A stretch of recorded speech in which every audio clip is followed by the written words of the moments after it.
अब गोकर्ण भगवान की भक्ति में लीन हो गया और धुंधकारी लूट पाट करने लगा। गोकर्ण सुबह से संध्या तक और पूजन में समय बिताने लगा।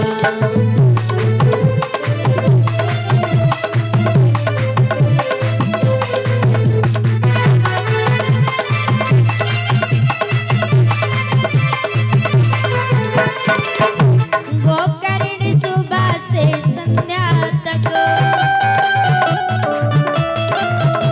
पूजन में समय बिताने लगा। वो पूजन में समय बिताने लगा। खलने से धुंधकारी लेकिन खलने से धुंधकारी लेकिन पेशाबों के घर जाने लगा।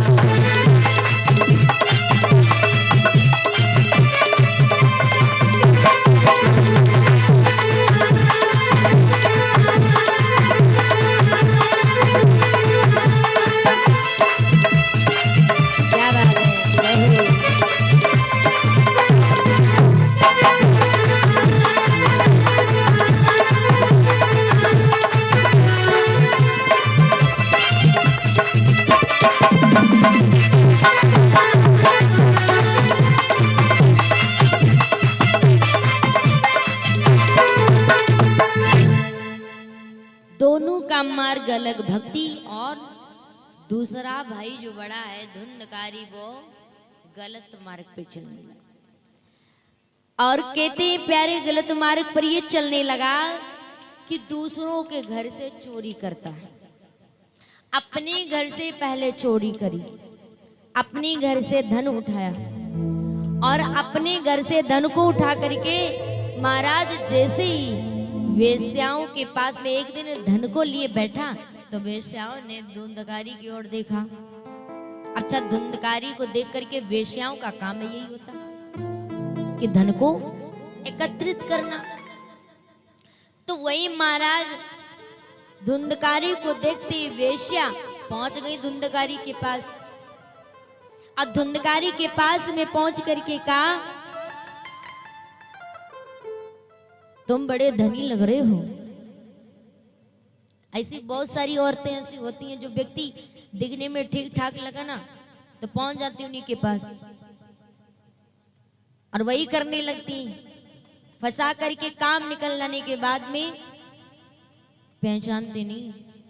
और वही वेश्या ने किया, जैसे ही देखा धुंधकारी बड़ा पैसा वाला बड़ा मालदार है। अभी आज तुम देखो किसके लिए रो रहे थे? संतान के लिए। महाराज संतान के लिए रो रहे थे, अब संतान हो गई, अब किसके लिए रो रही? अब भी संतान के लिए ही रो रहे। क्यों? क्योंकि संतान ही ऐसी है। अभी संतान नहीं थी तब तक संतान के लिए रो रहे थे, अब संतान हो गई, अब भी संतान के लिए रो रहे। प्यारे बात समझने वाली कहते हैं प्यारे कि जिस समय महाराज दुखी हो गए अपने पुत्र से, कैसी संतान हो गई हमारी। अभी तक तो संतान नहीं थी तो धन खूब भरा था, अब संतान हो गई तो धन की कमी पड़ने लगी। बाप की कमाई हुई दौलत पुत्र पानी की तरह बहाता है, उसकी कद्र नहीं करता है। कद्र उसे तब होती है जब वो खुद अपने पैरों पे खड़े होकर खुद कमाता है। और पुत्र को भी यही होना चाहिए कि मेरे पिता भरी धूप में काम करते हैं, मजदूरी करते हैं, मेहनत से कमाते हैं। कई ऐसे लड़के होते हैं कि अपनी पिता की दौलत को पानी की तरह बहाते हैं और जब पिता इनकार करता, मना करता है, तब पिता से एक ही बात बोलता है, तुमने किया ही क्या है। तब पिता का दिल बहुत दुखी होता है। तब वही पिता उस दिन रोता है, उस अपने लाडले के आगे हाथ जोड़कर कहता है, ए बेटा मैंने कुछ नहीं किया, अरे मैंने तो तुझे पालने में अपना पूरा जीवन खत्म कर दिया। मुझसे पूछ कि मैंने कितनी मेहनत करके तुझे पाला है। उस मैया से पूछ जिसने 9 महीने अपने गर्भ में धारण करके तुझे पाला है। सूखे में तुझे लिटाया, गीले में लेट करके मैया अपने रातों रात आंखों की नींद खोती है एक बच्चे को पालने में। अब वही संतान कह देती है कि तूने किया ही क्या है, तो बड़ा दिल दुख जाता है। नहीं बहाने चाहिए, पैसों का कद्र करना चाहिए कि मेरे जीवन में भी ऐसा आ सकता है। आत्मदेव अपनी संतान से दुखी होते हैं प्यारे, दुखी हो जाते हैं। कैसी संतान हमारी है। उसी समय आज वही बेश्या पहुंची और अपनी माया में फंसा करके बेश्या अपने घर को लेकर के धुंधकारी को गई। अब तो धुंधकारी को खूब मंदरा पिलाया, खूब जुमा खेला, अब तो उसकी लत लग गई, लत लग गई। वही कहते मित्र ऐसा होना चाहिए कि भीड़ में खोने ना दे, और लक्ष्य ऐसा होना चाहिए कि रातों को सोने ना दे। महाराज परीक्षित महाराज,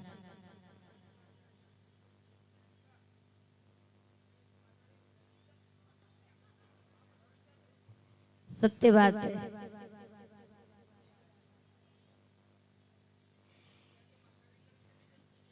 बात सही कह रहे हो, संस्कार भी देना बहुत जरूरी होता है। कहते हैं प्यारे, जिन खेतों में बारिश नहीं होती, जिन खेतों में बारिश नहीं होती वहां की फसलें खराब हो जाती हैं, और जिन घरों में धर्म और संस्कार नहीं होती वहां की नस्लें खराब हो जाती हैं। धर्म संस्कार देना बहुत जरूरी होता है, बहुत जरूरी होते हैं प्यारे।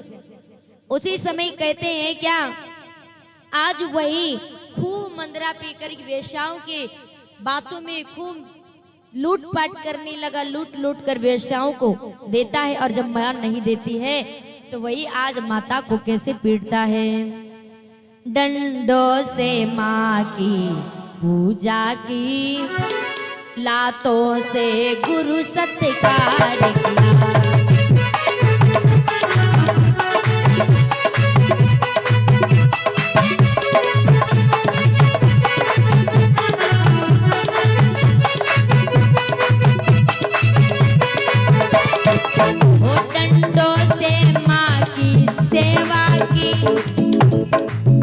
लातों से गुरु सत्कार किया, घर में जो कुछ जेवर ही था, घर में जो कुछ जेवर था, वह सारा बंटा बाहर किया।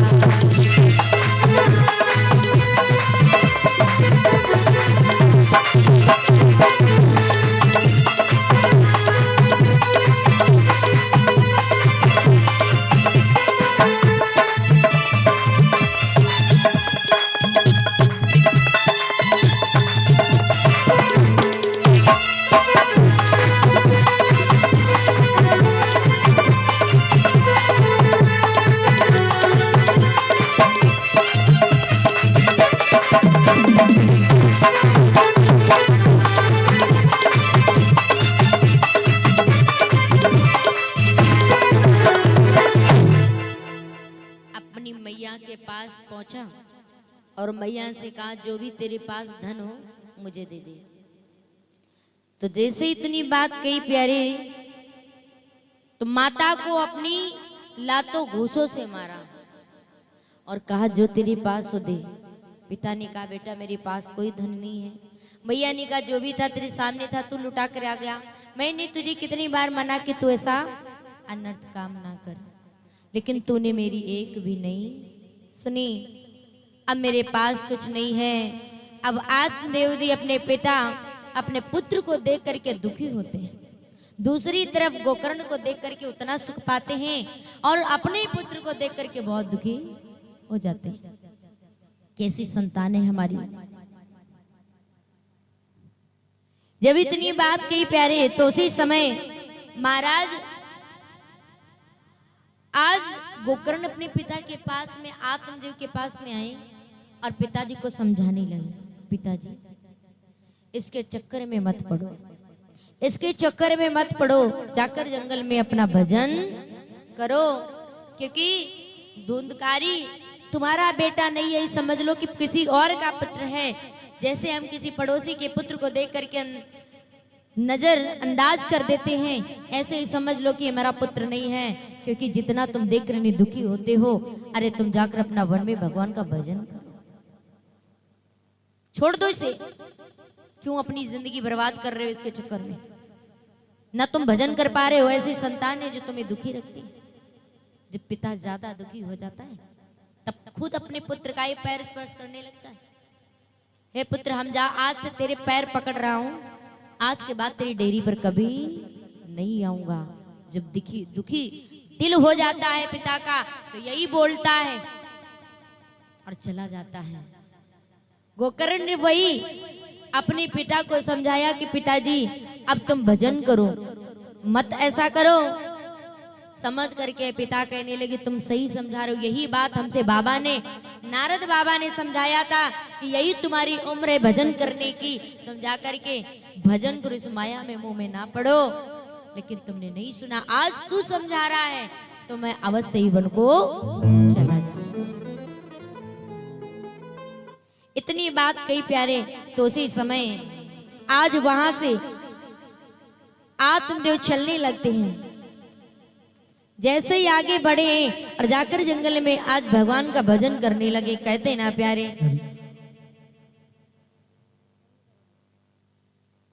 कहते संसार में दुखी है, कोई तन दुखी, कोई मन दुखी, और कोई धन बिन रात उदास, और थोड़े थोड़े सब दुखी, सुखी राम के राम। थोड़े थोड़े सब दुखी। अगर यदि खुशी है, सुख है, तो वो है संतों के पास। यदि संतों को देखा जाए तो उनके पास कुछ भी नहीं होता, ना घर होता, ना खाने के लिए होता, लेकिन फिर भी वो खुश रहते हैं। हमारी इच्छाएं कभी भरती नहीं है, कभी इच्छाओं की पूर्ति कभी नहीं होती है। आज भगवान ने पूर्ण कर दिया, कल खुद दूसरे को, हे भगवान हमारे द्वारे पे बढ़िया सुंदर घर बन जावे, हमारे द्वारे पे 4 पहिया की गाड़ी आ जावे, हमारा ये हो जावे, हमारा वो हो जावे। कभी इच्छा की पूर्ति हो ही नहीं पाती। हाँ, ये जो जीवन मुझे मिलता है ये बड़ी मुश्किलों से मिलता है। कहते हैं क्या, चित जल पावक गगन समीरा, गगन समीरा, पंचरति तया अधम शरीरा।